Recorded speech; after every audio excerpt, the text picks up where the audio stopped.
Dear students, today we are going to discuss a priori algorithm.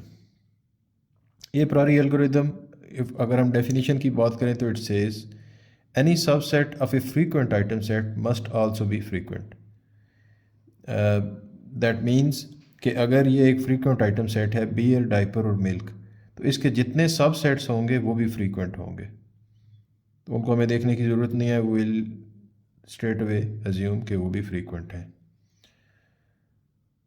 और if some items are infrequent तो उनका जो super set होगा वो भी इनफ्रीक्वेंट होगा.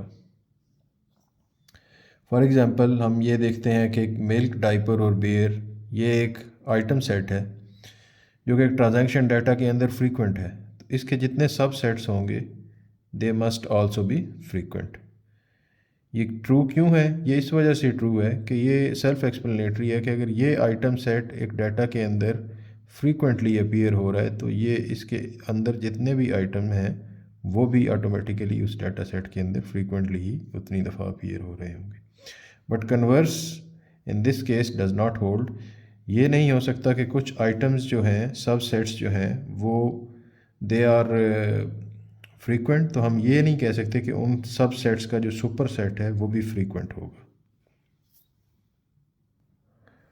यहाँ पर अब हम एक एग्जांपल देखते हैं ए प्रायोरी एल्गोरिथम की. ये एक ट्रांजैक्शन डाटा है, ऑर्डर्स हैं एक रेस्टोरेंट के और ये उनकी आइटम्स की आईडीज़ हैं.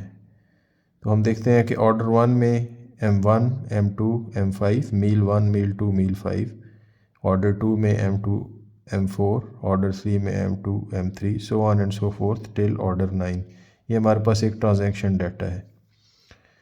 We have to apply a priori algorithm to find all possible k item sets, frequent item sets. Minimum support count हमें 30% दिया हुआ है और मिनिमम कॉन्फिडेंस 60% दिया हुआ है. तो सबसे पहले हम देखेंगे कि इन ट्रांजैक्शन आइटम्स में कौन से आइटम्स हैं. हमारे पास M1 है, M2 है, M3, M4, M5 और यही M1 से M5 तक आइटम्स रिपीट हो रहे हैं. तो सबसे पहले स्टेप में हम क्या करेंगे, स्टेप 1 में हम आइटम्स को लिस्ट डाउन कर लेंगे. हमारे पास M1 है, M2 है, M3 है, M4 है एंड M5.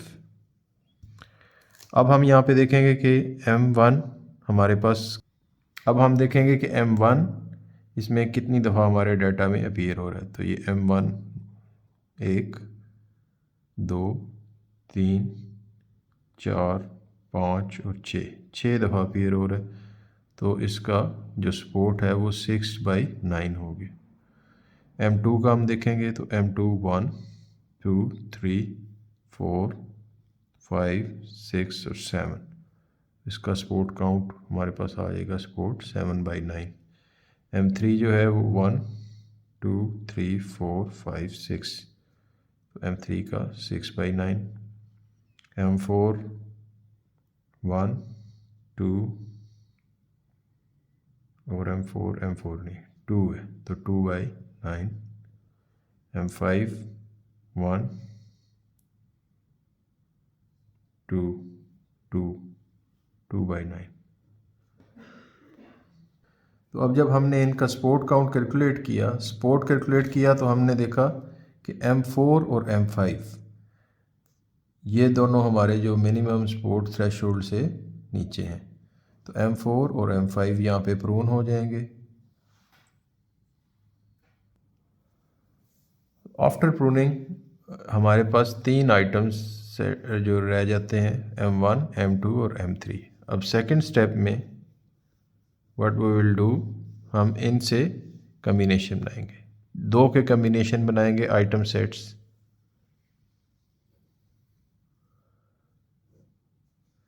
M से M1, M2, M1, M3, M2, M3. अब हम देखेंगे कि M1, M2 जो है इसका सपोर्ट क्या है. तो M1, M2 यहाँ पे एक साथ आ रहा है, उसके बाद यहाँ पे एक साथ आ रहा है 2, उसके बाद M1 M2 यहाँ पे एक साथ आ रहा है 3, यहाँ पे एक साथ आ रहा है 4, तो इसका स्पोर्ट काउंट हो गया 4/9। इसी तरह M1 M3 हमारे पास यहाँ पे एक दफ़ा आ रहा है 1 2 3 और 4/9। M2 M3 1, M2 M3 2, M2 M3 3, M2 M3 4, इसका भी स्पोर्ट काउंट 4/9। हमने ये देखा कि M1 M2 M3 इन सब का स्पोर्ट काउंट 44.4% है, जो मिनिमम थ्रेशोल्ड से ज़्यादा है। तो अभी इसमें से कोई आइटम सेट प्रोन नहीं होगा, कोई आइटम सेट ड्रॉप नहीं होगा, तमाम का थ्रेशोल्ड से ऊपर सपोर्ट है, इसलिए हम स्टेप 3 की तरफ जाएंगे। स्टेप 3 में हम ये करेंगे कि इन 2 के आइटम सेट से कितने पॉसिबल 3 आइटम सेट्स बनते हैं। तो इसमें एक ही आइटम सेट बनता है M1 M2 और M3। तो M1 M2 M3 हम इसका देखेंगे कि ये आइटम है और इसकी सपोर्ट देख लेंगे हम कितनी है। सपोर्ट देखेंगे तो M1 M2 M3 एक साथ कितनी दफ़ा आ रहा है, तो हम देखें कि ये एक दफ़ा आ रहा है और ये 2 दफ़ा आ रहा है, तो ओनली 2 टाइम्स अपीयर हो रहा है, तो 2/9 जो कि 22% बनता है, which is less than the threshold minimum support count. 30% से लेस है तो ये भी हमारा ड्रॉप हो जाएगा। तो हमारे पास 3 वाला आइटम सेट जो है वो इनफ्रीक्वेंट आ गया। तो अब यहाँ से आप ये देख सकते हैं कि इसके जो सब सेट्स थे वो फ्रीक्वेंट थे, बट इनका जो सुपर सेट है वो इनफ्रीक्वेंट है। जो हम कन्वर्स की बात करते हैं कि कन्वर्स ए प्रायोरी का ट्रू नहीं है। अब हम रूल जनरेशन की तरफ आते हैं। तो सबसे पहले जो हमारे पास टू का पेयर का जो पेयर आइटम सेट्स हैं, इनका हम रूल जनरेट करते हैं। First of all M1 M2 से M1 M3, फिर M1 M2 से M2 M3, फिर M1 M3 से M2 M3,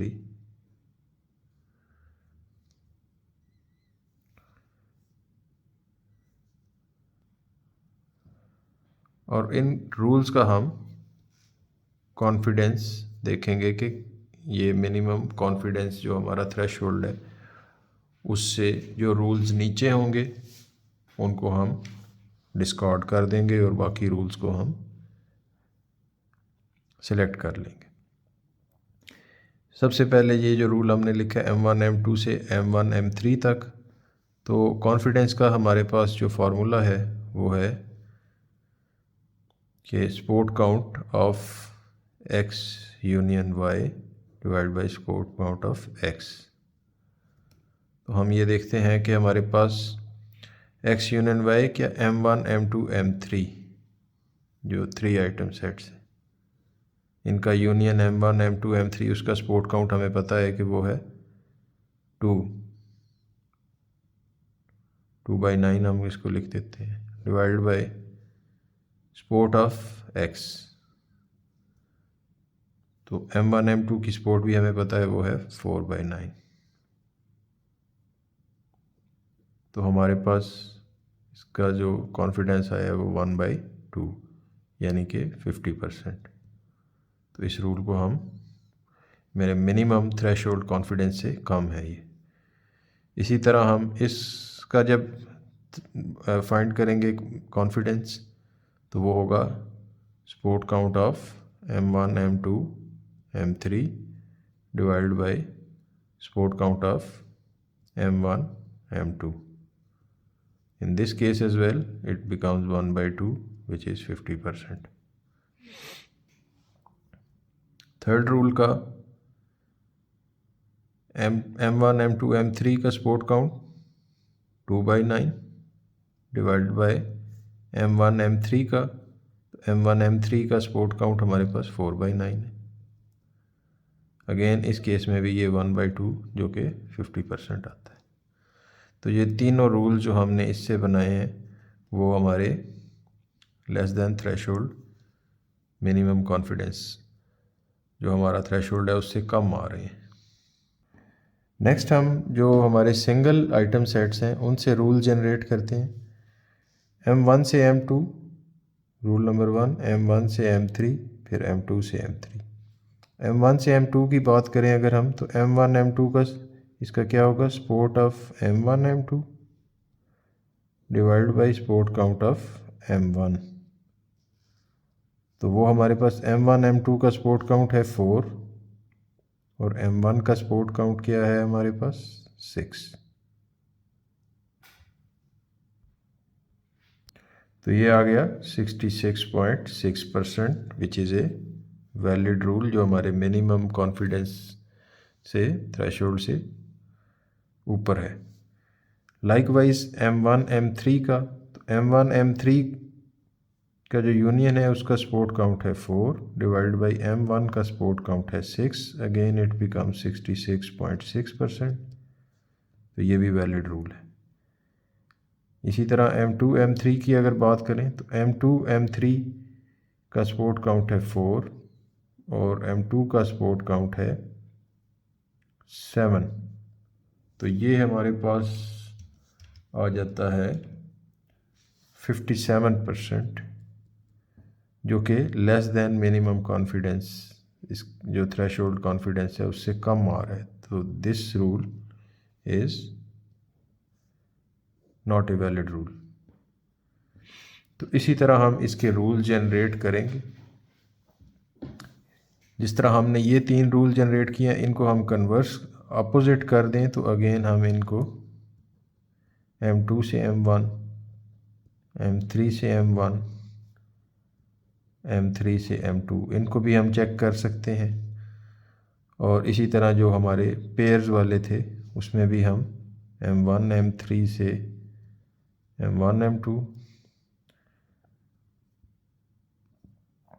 M2 M3 से M1 M2 और M2 M3 से M1 M3, ये आप अपने टाइम में इसको करके देखें और इसका कैलकुलेट करें कि कॉन्फिडेंस क्या है, क्या आया कि वो मिनिमम कॉन्फिडेंस से ऊपर है। अगर ऊपर है तो वो वैलिड रूल्स होंगे, अगर वो मिनिमम कॉन्फिडेंस से नीचे है तो we are not interested in those rules.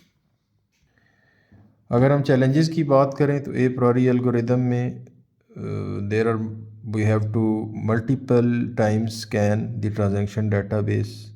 तो computationally it is very expensive. Huge number of candidates item set होते हैं जिनको हमने बारी बारी सबको चेक करना है कि वो हमारे मिनिमम थ्रेशोल्ड कॉन्फिडेंस और सपोर्ट से ऊपर हैं। तो उन सबको इंडिविजुअली हमें चेक करना पड़ता है। TDS workload of support counting of all the candidates. तो ये चैलेंजेस हैं। इसको इम्प्रूव कैसे किया जा सकता है कि हम reduce the number of transaction database scan हम रिड्यूस करें, नंबर ऑफ़ कैंडिडेट्स को श्रिंक करें और फैसिलिटेट करें सपोर्ट काउंटिंग ऑफ कैंडिडेट्स। तो इस तरह हम इसको ए प्रायोरी एल्गोरिदम को इम्प्रूव कर सकते हैं। जो मेजर शॉर्ट कमिंग है वो ए प्रायोरी की वो यही है कि वी हैव टू जनरेट के आइटम सेट्स और फिर हर आइटम्स को हमको इंडिविजुअली उसको चेक करना पड़ता है। तो if there is a huge database तो computationally it is very expensive. That's all for a priori algorithm. I hope कि आपको आज का लेक्चर समझ आया होगा, और अगर आपको समझ आया है तो चैनल को लाइक करें, सब्सक्राइब करें ताकि इसी तरह की और जो इंफॉर्मेटिव वीडियोज़ हैं हम आपके लिए बनाएं। Thank you.